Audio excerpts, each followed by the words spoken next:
अस्सलाम वालेकुम बच्चों।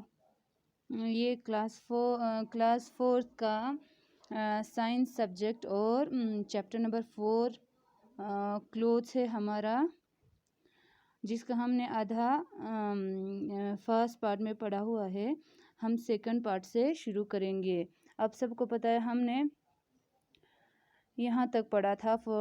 ये why do we wear clothes, हम क्लोथ्स क्यों पहनते हैं, इसके रीजंस हमने कुछ रीजंस यानी कि 4 पॉइंट्स हमने पढ़े हुए थे। क्या कहा था हमने? एक तो कहा था हमारी बॉडी को कवर करता है, दूसरा कहा था हमारी बॉडी को सन रेज से बचाता है ताकि वो हमारी बॉडी को सन बर्न ना कर सके, और तीसरा हमें कोल्ड से भी, विंटर के कोल्ड से भी बचाता है, और चौथा हमें रेन से बचाता है। और पांचवा देखिए बच्चों, पांचवा, for protection from dust and insects.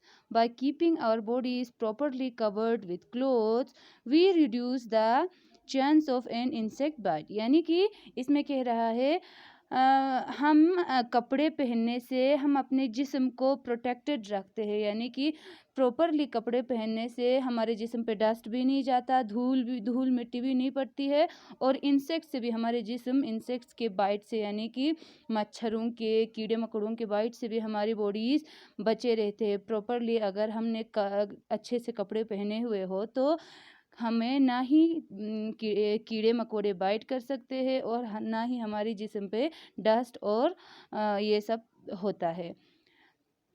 ये लास्ट ऑप्शन, ये रीज़न पढ़िए बच्चों। Proper choice of clothes make us look good. और अच्छे क्लोथ्स यानी कि अच्छे तरह के क्लोथ्स यानी कि अच्छे चॉइस के क्लोथ्स पहनने से हम क्या दिखते हैं? अच्छे दिखते हैं। यानी कि सबको पता है अच्छे कलर के, अच्छे डिज़ाइन के, अच्छे प्रॉपर हम साइज़ के कपड़े पहनने से हम क्या दिखते हैं बच्चों?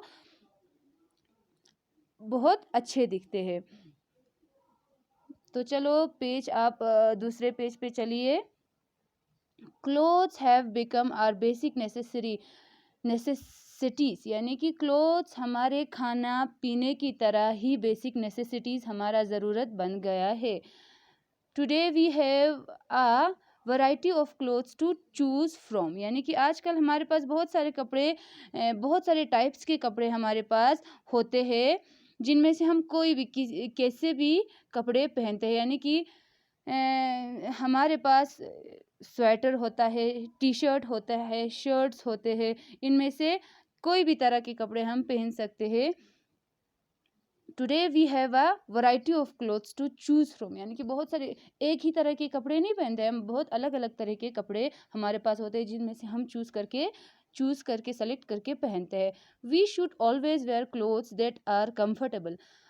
हमें क्या पहनना चाहिए? हर टाइम हमेशा वो कपड़े पहनने चाहिए जो हमें कंफर्टेबल करे, यानी कि जिनमें हम कंफर्टेबल हो, यानी कि कोई अनफिट, ज़्यादा टाइट या ज़्यादा लूज कपड़े ना ही उसमें हम कंफर्टेबल होंगे, ना हम अच्छे दिखेंगे।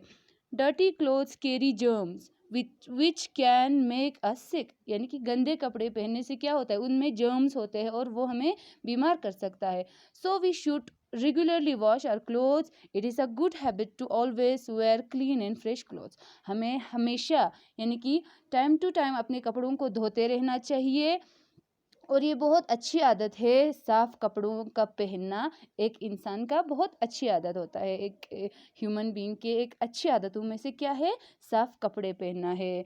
डिफरेंट टाइप्स ऑफ क्लोथ, यानी कि अलग अलग तरह के कपड़ों के बारे में हम इसमें पढ़ेंगे। Different types of clothes. The clothes people wear depend on several factors, यानी कि वो कपड़े जो हम पहनते हैं वो कुछ फैक्टर्स पे डिपेंड करता है, कुछ चीज़ों पे डिपेंड करता है। Some factors are the weather, occasion and the profession of a person, यानी कि कपड़े पहनना, अलग अलग कपड़ों का पहनना वो कुछ फैक्टर्स पे डिपेंड करता है कि मैं कौन सा कपड़ा, किस तरह का कपड़ा पहनूंगी, ये मेरे पे और मेरे वेदर पे, और आज कौन सा ओकेजन है, कोई ईद है या कोई फेस्टिवल है या कोई पार्टी है या कोई फंक्शन है, उस पे डिपेंड करेगा। और इंसान का, और मैं किस प्रोफेशन में कौन सा काम करता हूँ, अगर टीचर है तो मैं अलग से कपड़े पहनूंगी, अगर मैं म्यूजिशियन हूँ तो अलग से कपड़े पहनूंगी। इसी तरह इंसान की भी प्रोफेशन पे डिपेंड करता है, इंसान की चॉइस पे भी डिपेंड करता है, वेदर पे डिपेंड करता है, ओकेजन पे डिपेंड करता है कपड़ों का पहनना। Clothes according to the weather, यानी कि वो कपड़े जो हम वेदर के हिसाब से पहनते हैं। टाइम ख़त्म हो रहा है बच्चों, हम यही तक रखते हैं। होप आप लोग भी घरों पे बैठ कर पढ़ रहे होंगे। यहाँ तक घर पे बैठ के ठीक से बुक रीडिंग कीजिए। अल्लाह हाफिज़।